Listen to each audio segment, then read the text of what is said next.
Hey,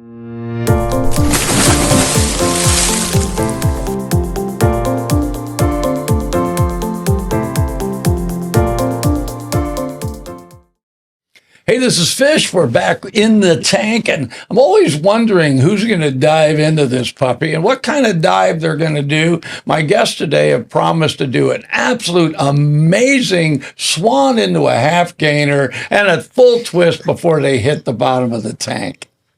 Not really. I want to thank you guys for tuning in. You can like us on Facebook, and you can also go to the TV, which is 93Q TV, and view other episodes of this. I don't even know what one this is. Episode 10 of 100. I don't even know. Anyway, my guest today, I have Daysha. Last name. Yeah. Hi, my name is Daysha Trujillo. Yeah, Trujillo. Yeah, Trujillo. I remember that. It's a tough one. Yes. And we're going to be talking to you about an organization, a nonprofit that you started when you were like really a kid. Yes, when I was 13 years old. It's only a few years then. Years. So just kidding. Anyway. Hasn't been that long. And then with her is Jennifer Stolo. Stolo. Like Han Solo. Yeah, with a T. With a T. Stolo. Yes, I know it's a tough one. It's that Italian. You know those what? Italians, they come up with the hard names. What are you trying to say? You know, it's like, and then you currently are the CEO of a film corporation. Yes, right? Robert Craig Films. Yes, Craig and we Films. are producing a movie called No Address. All right, so we're going to kind of get into this and find a little bit about your past, right? And then bring it up to what's currently happening. And I know off air I just asked you about your past because you'd like a long string of stuff on there, right? And then so let me go with you first, Daysha, and tell me at what point did you begin to realize I'm kind of moving in a different direction here than the kids that are around me, right? Yeah. Maybe I'm a little outside the box because, your mom told me the story about this started when you were 2. And so yes. Go ahead, just kind of, how'd you end up heading in the direction you are? Wow. Is that? Yeah, it has been since I was 2. I made the move to really make a difference when I was 13. But yeah, my parents have always been in philanthropy work, when it was from like giving toys to the homeless children in shelters to so many other things like food can drives that they would do as well. So I was always surrounded by it.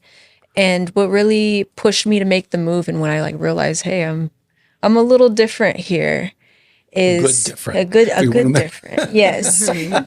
Was when I was 13, I met a friend, and on the outside everything was going right in her life. And then when I really got to get to know her, she let me know all the struggles that she was having in her little world. And it was heartbreaking to know that she was receiving free and reduced lunches, and her parents didn't have enough money to get groceries or hygiene products that she can have of her own. And knowing that she also had so many other sisters as well, like she would always share things, and she'd never had anything of her own. So I wanted to make something for her that she can have, and it came in the form of a hygiene kit.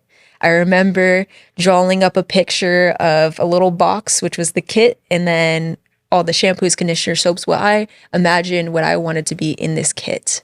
And my parents were like, all right, well, make it happen. And in my mind, I was like, okay, how do I do this? I need to get more information from other businesses, other people that have done this. My mom has amazing experience. She's been CEO of a couple of nonprofits herself. And so I went to her first, of course, and she helped me make my first ever hygiene kit. And from that, I wasn't just able to help my friend that was in need, but so many other students that were in need as well. Because me being a student, I was able to really see behind the scenes of all the students that needed this help as well, that other people looking in wouldn't be able to see. And I think that oftentimes the things that are really needed are covered up. Yeah. And we're in a time now in our society where it's not covered up anymore. Mm-hmm. Homeless are everywhere. I mean, it's a whole different ball game. And so you begin to see that there's a need out there and I can make a difference instead of just saying, I hope somebody takes care of that. So there was something that switched in you that said, I can do this. And part of that sounds like was the encouragement from your parents, right? It's like, Definitely was. no, you really can do it, right? Yeah, and then, of course, once that happened, you really had to do it because now you're committed to it, right? Where did it go from there? Well, from there, it went from my first 25 hygiene kits. And from that, actually, my first ever partner, too, with my first ever 25 being sent to my own school that I was going to at the time. It was the Kings, Sacramento Kings was our first ever partner. At 13, it was a long shot. Was that a pun? To imagine. Possibly. I'm just asking. Possibly. to get a partner like that. I've been thinking of getting a partner like that. And so I sent an email out. They sent one back saying, absolutely, we'll donate cinch bags to you so then you'll be able to put hygiene products inside of them. I was like, this is amazing. I would have never thought. And I made my first 25 and I sent it out to the first school. And then I graduated, went on to the next school, talked to that principal, and then I was partnered with that school. And then, but the problem was that, again, I noticed that a lot of students and families, they don't want to openly say that they're homeless. So the need wasn't there. Yeah. They didn't see that need until COVID hit. And then it was, we need help. We're going to find anything that we possibly can. We're going to be loud about it and get the hygiene products, the groceries, the free groceries that we need. Even schools opened up like pantries for the families. And then so after we kind of got back to a sense of normalcy in the world, we sent 8 more emails out to different schools, all in the Yuba Sutter area, and all of them, 100% participation said, yes, we need this program.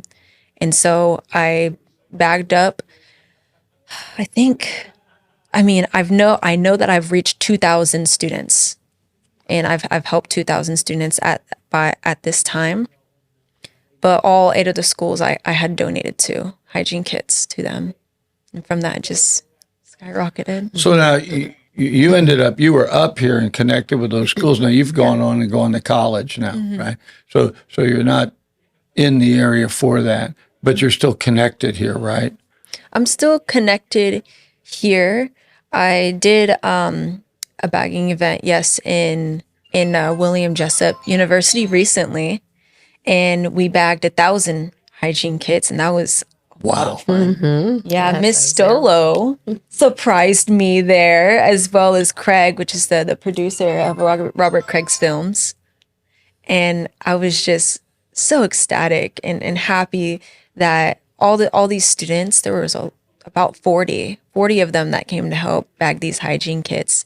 And then to have them there as well to support me, it just made all that just amazing. So you kind of found out it went from, you've got a really good picture now of what it goes from sensing the need, right, to having a concept to meet the need, and then actually bringing that to fruition and recognizing, I can't do this by myself. So you ended up with somebody that jumped on board, and now, you're even doing more with that by getting help from others to do it. And so it's the life of a nonprofit goes beyond the person that initiates it. But the need is spread out so far.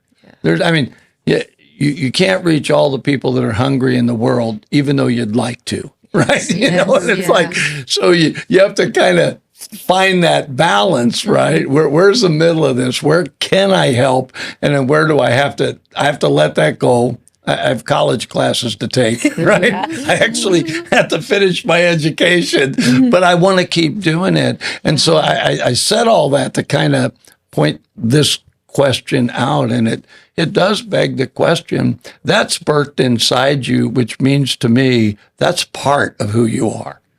And so that part of you, where's that going? Well, the question's a little. Let me make it easier, okay? It's like you're seeing the need Yeah. to help the homeless, right? Once you step in there, that becomes part of who you are because it was Yes. birthed out of you. That's part of you, Yeah. right?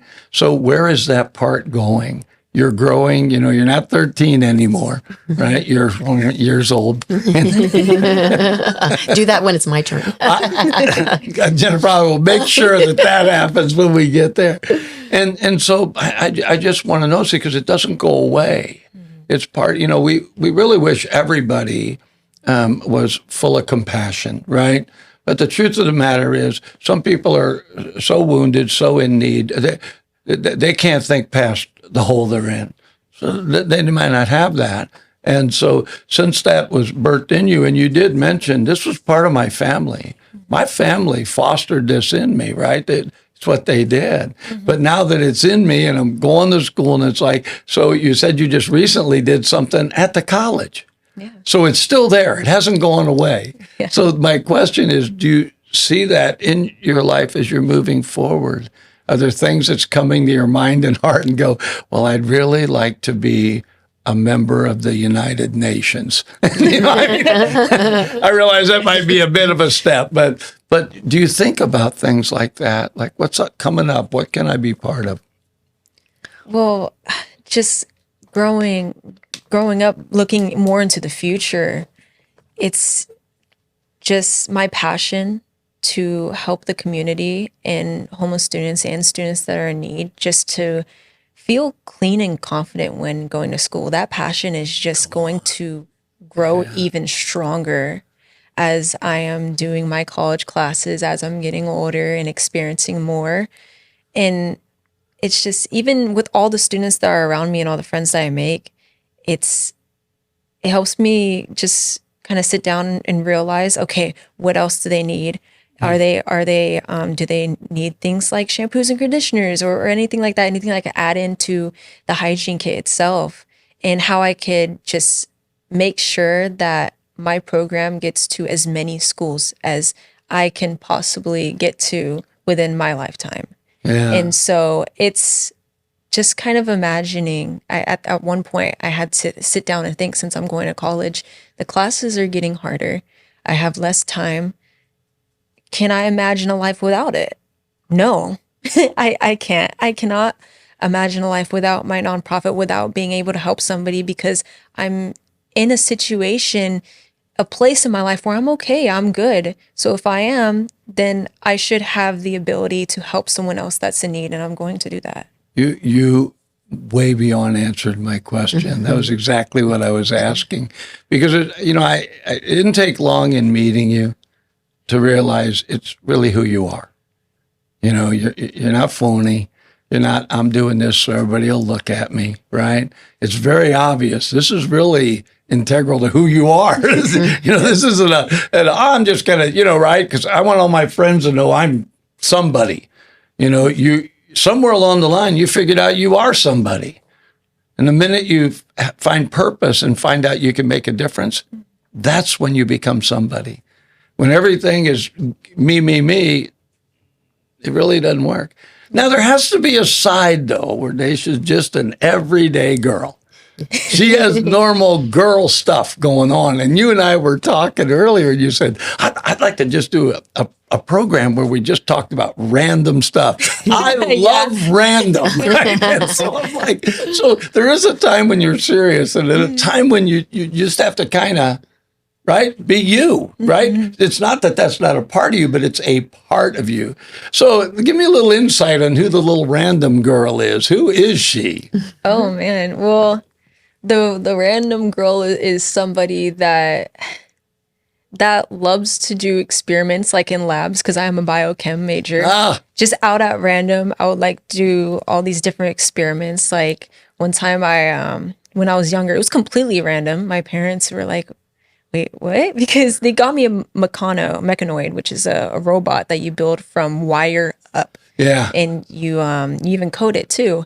And so at that time, I was taking a 3D animations class, and so they're like, "Wait, how are you coding this thing?" So that's the random side of me. I love cooking. I love sports. Oh, yeah. I love sports. I recently figured out while I was figuring out how to, make salmon correctly. It's really easy to end up having your salmon dry when you cook it. I realized that I have mastered it. Just follow the instructions, the recipe, go 1 minute under and you're good. So I love baking. I love cooking. And just what else? The random side. That's it. That's what I broad wanted question. I was waiting for you to Yeah. tell me my parents were a little upset when I blew up the garage, right? I was like, you know what I mean? It's like, I didn't mean it. I burned up the doghouse. The dog has to live inside with us now, right? So you've had friends through high school and that. How many of them have kind of jumped on board with this and said, I'd like to do that? Maybe they didn't stay, but they get it. The people around you, how many people get it? Actually, my whole basketball team in high school, my freshman year, I did a little mini bagging event just to so that they can see how it's like to, help out their community. And they absolutely loved it. They said, just contact me anytime and I will be there. And I had also done one during COVID when I was taking a college class, and 2 college students felt the same way. And so I feel that everyone that has been a part of my life on the nonprofit side, which is all my friends and community, they absolutely love it. What is the name of your nonprofit? True Kids with the Z, TRUKIDZ. And all these words I can't pronounce. I'm going to start calling you Aloysius. Sally. We're moving to no, Daysha, that's fine. So Jennifer, I'm going to turn this now because I wanted to find out where she was at, because somewhere you had to have an insight into that. Somewhere you saw this. And because of your past experience with nonprofits and all you've done, something clicked inside you and you went, that one. How did that happen? Yeah, she's pretty amazing, isn't she? Oh my gosh. I'm telling you, if I had my sons are both married. If one of them wasn't, I'd be trying to do, I'm Italian, right? So we'd be doing the arranged marriage right here. There you go. You got to grow up a little bit more, right? Yes. Yeah, no, we'd wait till you're 40. Most parents are like, huh? I said, oh man. Or 30, right? Not 40, maybe a little earlier, okay? No, she's an amazing girl. It has just Yeah. been amazing to get to know Daysha. So Robert Craig Films is actually a film company that really sets out to create social impact films that really inspire people to have more compassion and empathy in their communities. And so our current project right now is called No Address, and it's a theatrical full feature release movie that will be coming out in September of 2024.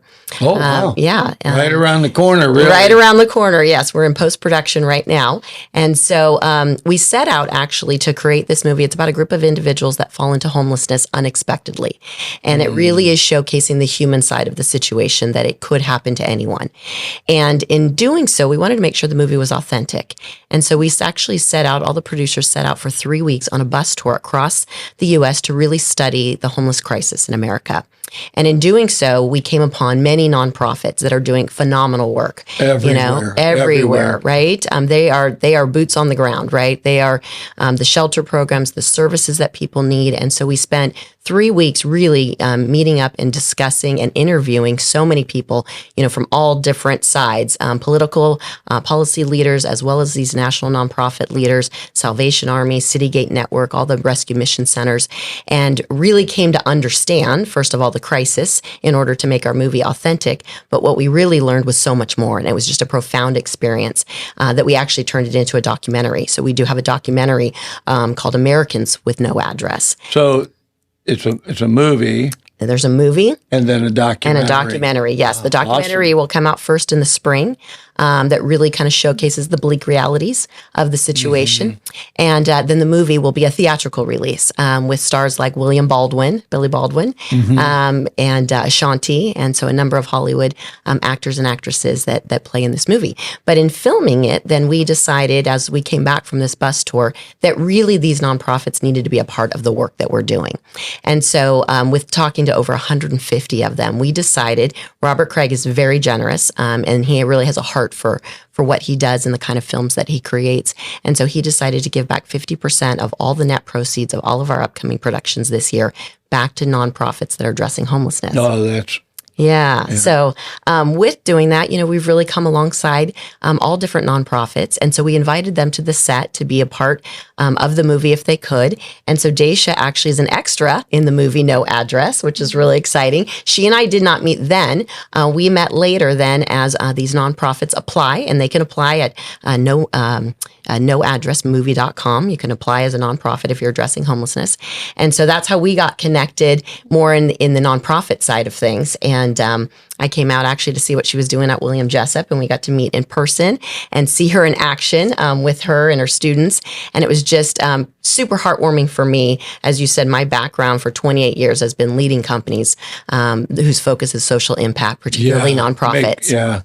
And so, this is near and dear to my heart that we have this element of philanthropy that's connected to our for-profit company that makes films, and that we can walk alongside nonprofits and really support them in any way that we can. We have this platform, right, for a movie that will be nationwide in September of 2024 in 1,200 theaters plus. And so it allows nonprofits small nonprofits like Daysha started to really have a platform to elevate their mission, right, to be able to point and say, here is the crisis across America. And particularly as she focuses on kids, we learned that 1.5 million children are experiencing homelessness across our country. The numbers are staggering. So to have people like Daysha to be able to have the drive and the motivation to create nonprofits that really support students, support children. And I love seeing, youth giving to youth, right? The spirit of philanthropy in youth is just, amazing. I can relate to Daysha. I grew up in a household that was filled with philanthropy. My mom was a pediatric oncology nurse at Stanford for 40 years. So she took care of children with critical illnesses, particularly cancer.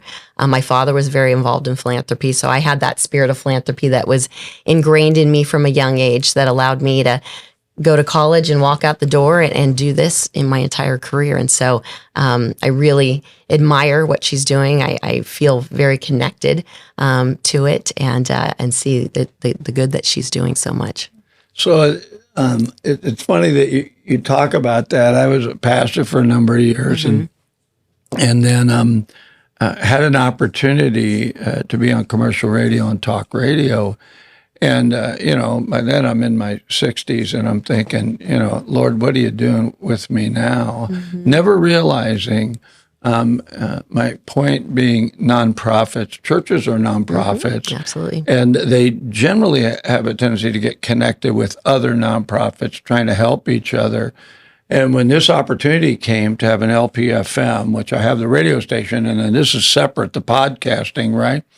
I really knew that, we talk about awareness, but sometimes awareness is just a flash, right? It has to go deeper. It has to have something extended. So, commercial radio will do a 3-minute interview. We started doing 15, and now these guys run 30, right? By the time you really start talking to people, they're doing 30-minute interviews. And then I realized in here, I can do an hour.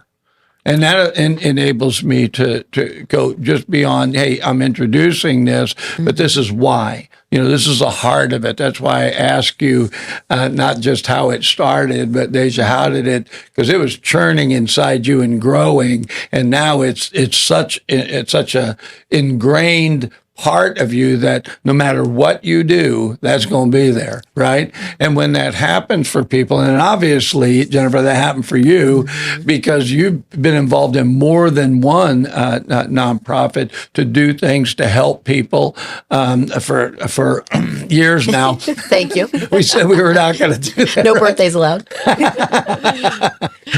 Well, Yeah. it's nice to be out of the awkward teenage years. Yes, Isn't it You've is. gotten that far. Okay? I have 6 children, so I have experienced it all over again and again and again. So you ended up connected with Robert Craig, did you say? Correct. And so I have this sense, and maybe I'm right, maybe not. There is more and more media that is being developed to actually put out something that's not marketed for the sake of selling a product, but marketed for the sake of true information. Like you and I were talking about, reality shows really aren't real anymore, right? You know, they're kind of just promoting something. But what you did was very real at 13, and now you're in college and having to juggle the classes and still doing things. But the idea is it's going to step forward, and it's not about making the money. Nonprofits, there's a reason why they're called nonprofits. You know, it's like they need to make money to function, right? They need support from one another, and I'm seeing that more and more. So how did you actually end up in film, right? How did that happen? You must have met this guy or something, and you went, you know what? I think I could do that now, because that changes the game. There's a difference between nonprofits that are doing the work and then the ones that promote it. Film, radio, right? Media is changing, and I think for the better. I think people want things that are encouraging. We were talking about good news, right? You go to TikTok or whatever, and it's like, I don't need one more sad story, right? And so there's a difference between, well, we could do a story on the homeless called No Address, right? But let's just put out another sad story. It's not like that. It's like, this is the reality. That's why you like with the documentary. But it has to leave you with a sense of, I can do something about it. And your story is, I can be 13 years old and figure out that another 13-year-old needs something that I have. And that's when it gets real. So I appreciate you. I just want you to know. So go ahead. You can hit my button. Sorry, that was a ministry moment there. I went right in the pastor mode, right? It's like, I just love you. Well, you know, it's actually kind of a funny story in the way that it came unconventional. Actually, my husband is the CEO for the Gathering Inn, which is the homeless shelter system for most of Placer County. And he was, Robert Craig actually set out to do this documentary prior to me knowing him. And he was looking for an expert in the county to talk to and really understand. And so my husband would tell you, you know, it's a funny story thinking like, oh, this guy's going to come down with a 9mm camera and wants to, you know, film homeless encampments. And I don't know who this guy is, you know, will turn out to be, you know, full-blown production company with, you know, big director from LA and whatnot. And so they met actually. And Robert really began to understand more, you know, the understanding of the situation, particularly, you know, as we're seeing, you know, as we just saw, you know, chronic homelessness, Sacramento County is now 3rd in the nation. So it's very prevalent, you know, where we are now. And so he began to learn that from my husband. My husband's name is Keith. And in doing so, he said, you know, it's really important to me that my film company really has this philanthropic arm to it. And do you know anybody that I could talk to really make sure that is an integral part of my company? And so my husband introduced me to him, and I just thought, you know, we'd have a conversation, and somehow one breakfast later, I was the CEO of the company, and here I am, you know, in the film business. But I think, you know, while for me, it's just like running any other company, right? You know, it's operations, marketing, communication, media, all of that, right? Yeah. When you learn that, you can. It's like I was an officer in the military. When you learn how to be an officer, it doesn't matter what you're over. Right. These are the ways you do this, right? Exactly. Some things never change. Exactly. So that wasn't foreign to me at all, but certainly, you know, the film world was. So I'm quickly learning the lingo, you know, all around film and understanding, you know, all those elements of the production piece, which has been fascinating. But, you know, really my role is to message, just like what you're talking about. You know, we are a company that is creating messaging for hope. You know, what does that look like?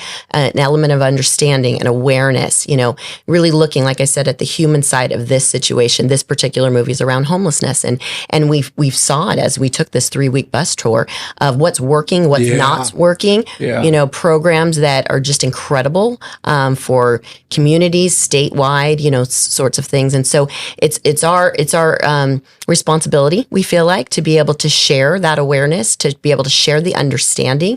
You know, so often people, you know, they're not the stories that people think they are, right? You know, I spent a lot of time in the Gathering Inn shelter and volunteering and really getting to know individuals and understanding their stories, you know, and when, you know, we say the stats are 7 out of 10 people are one paycheck away from homelessness, it is true when you hear these stories, right? Just one thing can happen in a person's life that changes everything, you know, and more than often, you know, and many of us could have been this. You drive down the street, you look at someone on the side of the street and say, oh, you know, get a job. And when you really begin to dive in and listen and understand and hear these untold stories, they are just truly not the stories that you think they are. No, and it's like they for a long time they were like, well, you know, the homeless are all veterans. You know, I'm a Vietnam vet, and that's not true. Right. It's absolutely not true. No. And so I had some people from Sutter County that did statistics in this area that actually went out, interviewed the homeless, actually talked to them, and found out it was a very low percentage that were vets. Now, I'm not saying that, you know, that veterans, don't get me on the soapbox about what we should be doing for veterans. Right. But the homeless situation, and it's just like anything else, if you don't realize it's across the board, that it can be people that had a really good job and were living well and paycheck to paycheck. The next thing, the bills are more, the outgo is more than the income, and the upkeep's the downfall. And the next thing you know, they're without a home. Right. And we're seeing more and more of that because the economy has changed. We don't realize that a change of command can make such a difference in such a short time. Right. It's just incredible. Yeah. And so it's one thing to get the word out. It's another thing to get us to recognize we're all in this together. Absolutely. You know, how do we help? That's why, you know, for you, it may have started out. And I really think it's the simple things like that. You know, what I have, they don't have.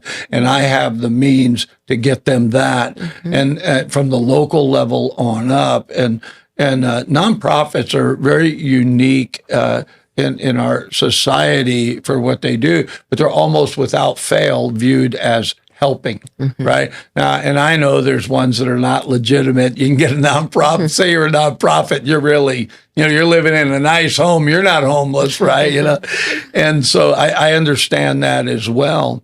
But being able to do this, to do a film, right, where you now made a connection with somebody that did it at such a young age, and you've had a chance to go out, is there a movement? I grew up with the hippies, right?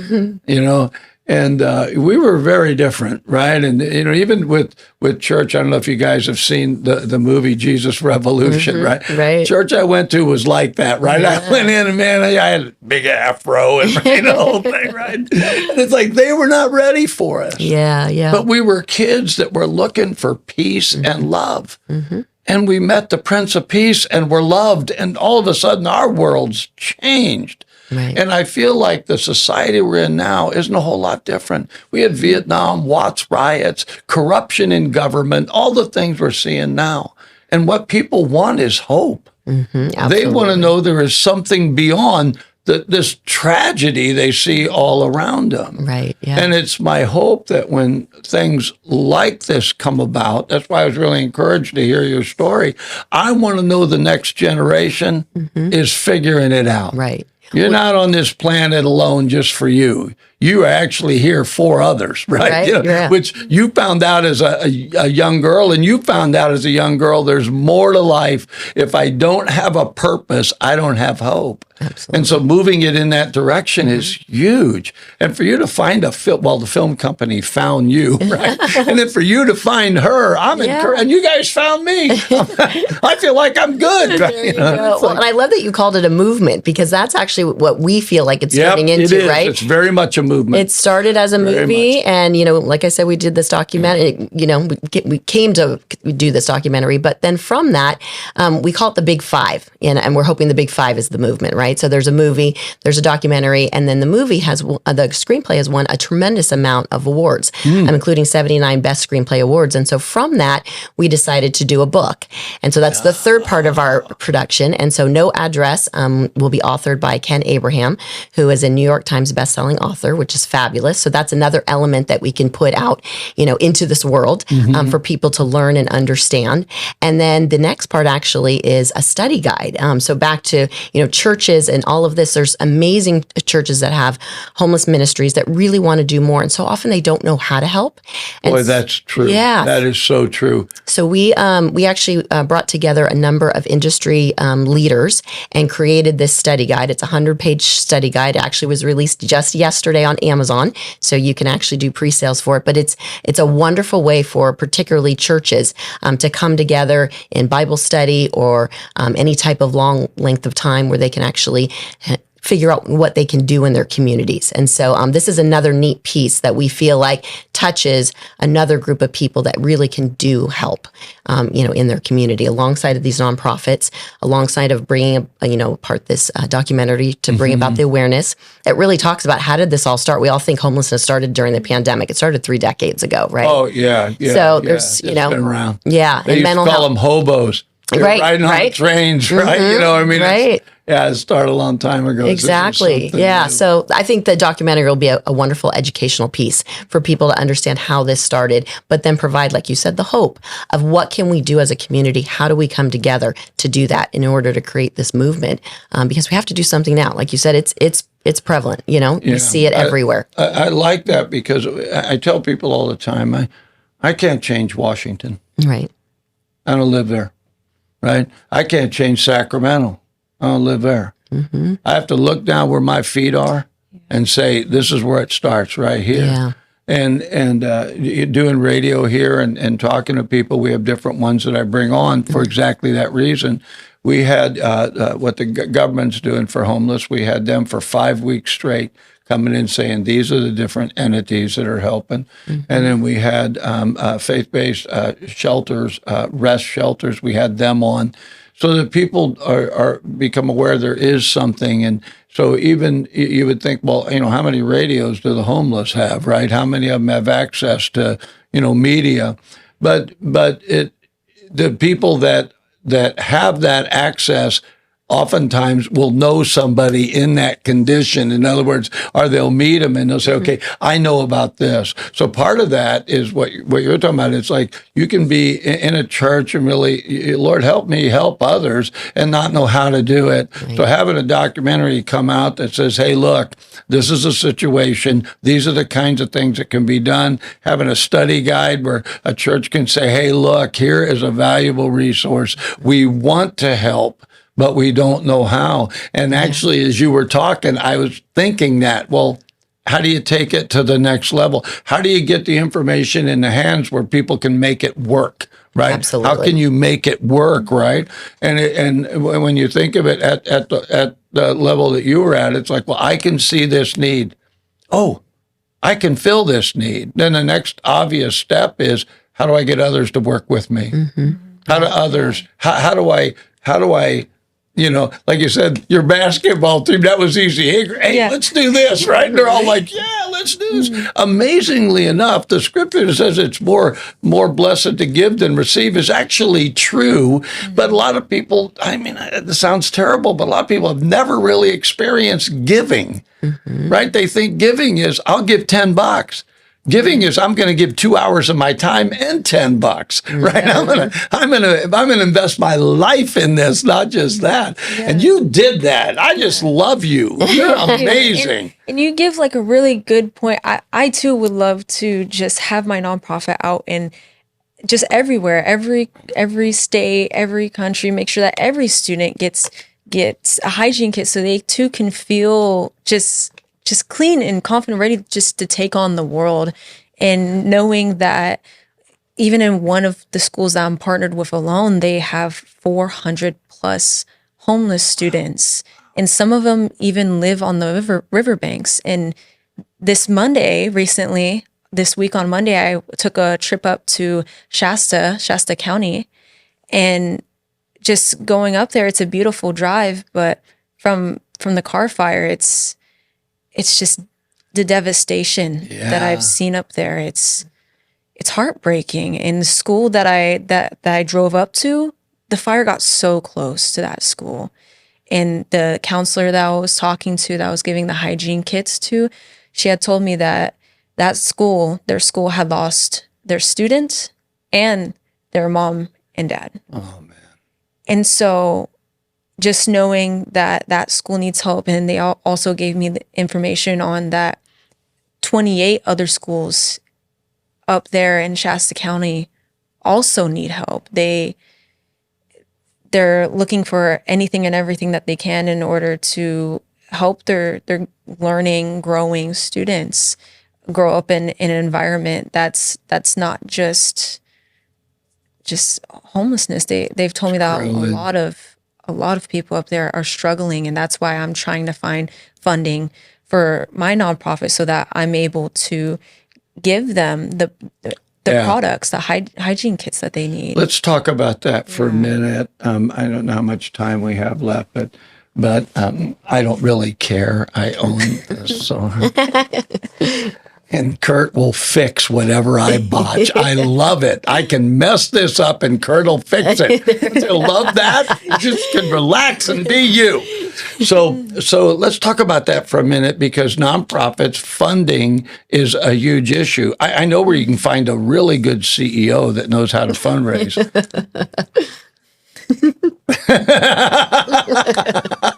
And she likes you, so right. But there's a real truth in that. So how would somebody give to the nonprofit? Do you have a Facebook, a web page? How can they give to it? Oh, absolutely. We have a webpage that's called truekids.org. That is True Kids? True Kids with a Z, TRUKIDZ.org. And if you go there, there is a tab, pull down tab. Oh, drop down tab yeah. on the right side that says donations, and you could donate there on my page. Now, is that like PayPal? That's the way most of them are, PayPal or something. When you go there, donate, and so they can give online. Yes. Right? Okay. Yeah. Okay. We make it easy.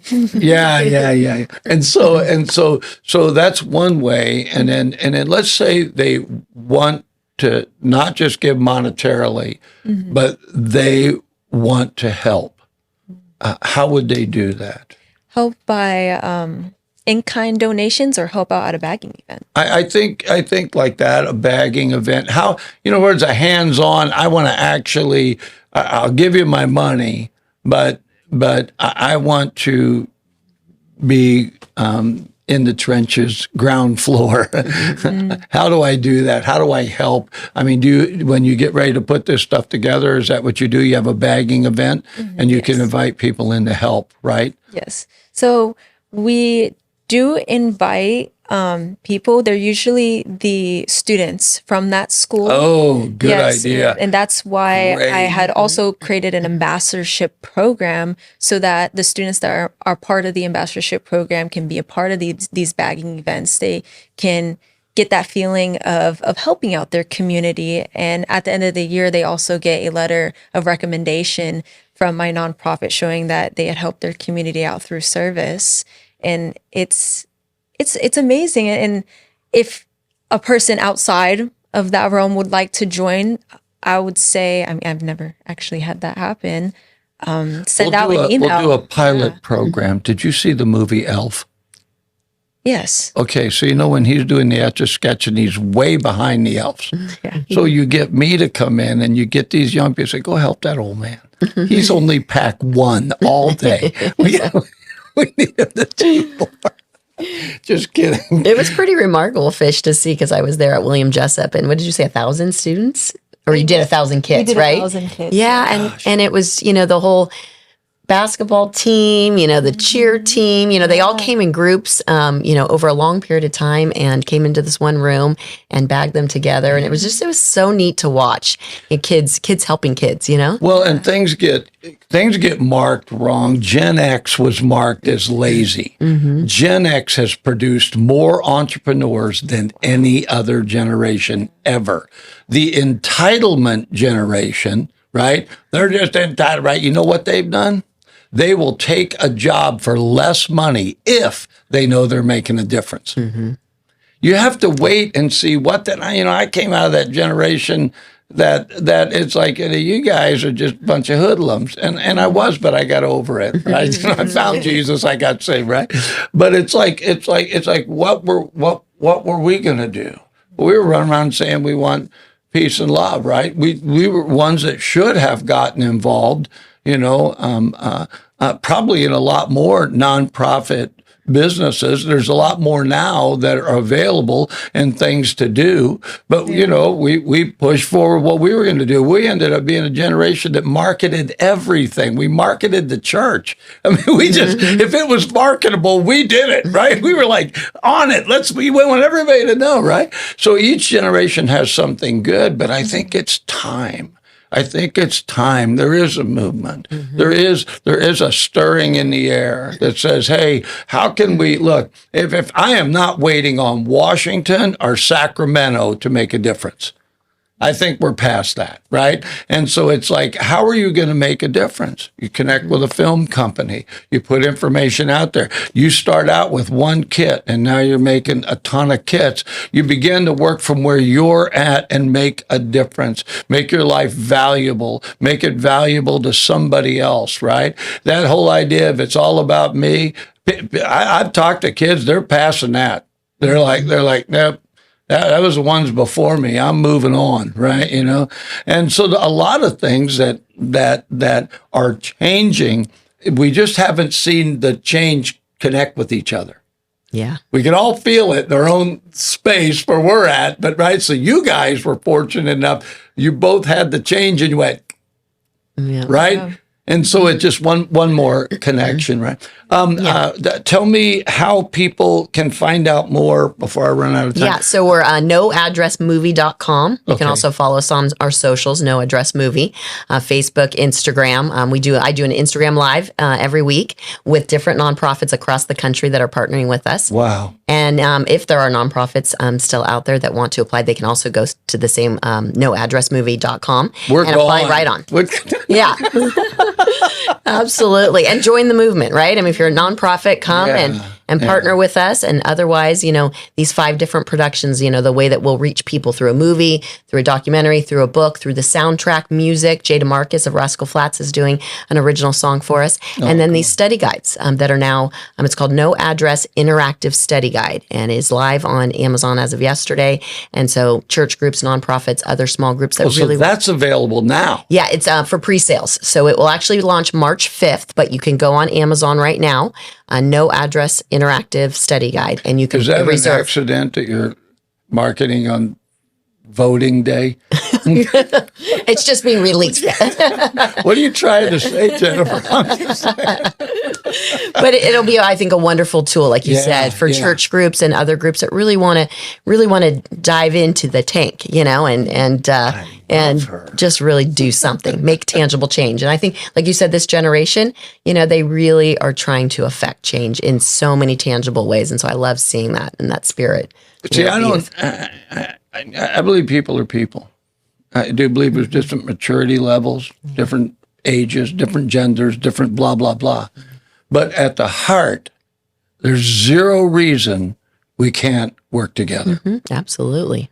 All the reasons that people make for not working together really don't hold water when you really find out, well, you're either in or out. That's what it works. Yeah. You either want to do something for somebody else or you're just busy doing for you. And if you're just busy doing for you, love you, but I'm looking for people that want to, this friend of mine calls them cows. I know that probably isn't going to fly, but coalition of the willing, right? Okay. So, people don't like to be called cows. It's a bad juju right there. Yeah. So listen, is there anything else I've missed that you'd like to talk about, either one of you? And before we wrap this up, before you and I start our show, our regular random show. Yes. I'm going to join the random show. Talk about random things. I'll let her invite whoever she wants, man. We'll just do a random a week, right? Or a random a month, depending on when finals are. We'll work around finals, right? Right. And we'll get updates on what's going on. So what else, though? Anything else? Actually, finals just ended, so I'm good for now. For about 2-3 weeks, I believe. Yeah. I believe we just opened up also an Amazon giving program. Not a program, but Amazon has their Amazon giving program. And so we opened one up for our nonprofit that if anybody wanted to donate an in-kind donation, you can also go through our True Kids website and go on donations, and it'll show you all the different kinds of ways that you guys can donate. So if it's not just money, you want to give something like shampoos or conditioners to us, then that'll be on our website. It will take you straight to Amazon and it'll get sent straight to our house. Oh, smart. Yeah. You're just not another pretty face, are you? You are She's a smart brilliant one. young woman. God, Thank you. your mom's going, yeah, that's right. I raised her. That's right. She's mine. Anything else, Jennifer? No, just encouraging people, like you said, join the movement, just, have a heart for what's happening in your community and join forces, with people. It's not, like you said, it's not going to be the government. It's not going to be businesses. It's going to be about people helping people. And so we really encourage people to change the narrative, see things in a different perspective. These are human beings on our street that need our love and our support and our help. So I'd like to have both of you on the air when I do an on-air, because we can condense it down right and do it on air. And not together, because you both need 15 minutes, right, to do it. So we'll bring you on if you're willing and talk about, what it means to be able to, how do you say this? I'm just going to say it, at your age, to start a nonprofit, have the passion, and then get help from others to help you push that forward, and then to talk about it. And I'd love to have you on to talk about the movie. I specifically love the idea because I was a pastor of 2 churches for over 20 years. And it's really true. Churches want to do things, but oftentimes pastors are inundated with do this, do that. And having something that you could pull the congregation together and say, this is how we can make a difference where we live. Absolutely. Because so many things have been think global. And it's like, honestly, we've thought global until we're burnt out on global. We need to help the people that are closest to us. And whether people believe it or not, there is probably homeless in every single county in America, probably every one. And so there's a great opportunity to do something that it's not like it's a disease, right? Helping with a hygiene kit, helping with food, I've met so many people just right here in Yuba Sutter that are willing and are doing things, but I love that idea. So if you're willing, we'd love to have you, if you're part of the Coalition of the Willing. The coalition. Just don't call me a cow. Right? I will not do that. I'm going to have to come up with a different acronym. That just is not going to work. Right? So anyway, I want to thank you guys so much for coming on, getting in the tank. You're 2 brave souls, and I appreciate you. And we'll work that out, to get you guys in here so we can really let more people know, because this is valuable. This is good stuff right here. This is the movement. This is what's happening. So anyway, I just want to thank everybody for watching. I don't know how to do that stuff. Push the like button. Give me a phone call. Tell me you love me so I don't feel like I'm not loved. Whatever you got to do. But we thank you for watching. We thank you that when you have an opportunity like this, when you hear things, that there is something you can do more. And so we really want to be part of that with you and partner with you. I do these In the Tank with Fish because I find things like this, and I think people need to know. And sometimes you don't even know things exist. I didn't even know there was a film company. I didn't even know this little girl existed. I thought her name was Sally. I didn't even make it until they came in.